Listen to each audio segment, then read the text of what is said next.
gabi sa inyo. Oras na para ipakilala ang ating mga fighter.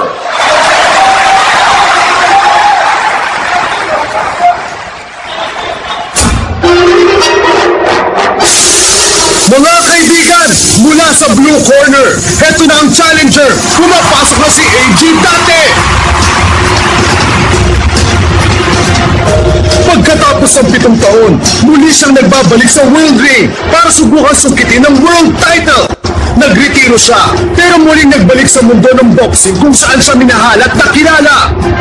At ngayon, muli nating masasaksihan ang bangis ng isang legendary Japanese boxer.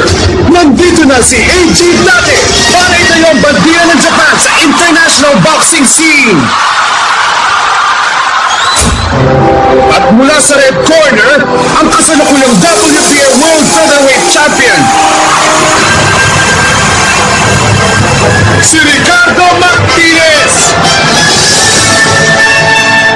Legendary ang kanyang record na walang bahid ng talo. 7 taon at 10 buwan niyang hawak ang World Championship title. Matagal niyang dinipensahan ng corona. Siguradong markado ng pangalan niya sa malawak at makulay na boxing history. Nandito na ang super champion, ang bayani ng Mexico. Ito ang unang beses na tumapak si Ricardo Martinez sa Japanese boxing ring. Pambihira, excited na ako sa laban nila. Konting taste na lang, magsisimula na yung laban. Ako, atakayin na yata ako. Parang gusto lang tumalo ng puso ko.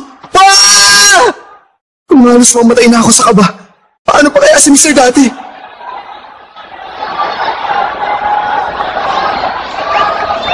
Nakakatakot ang mga mata mo, AG.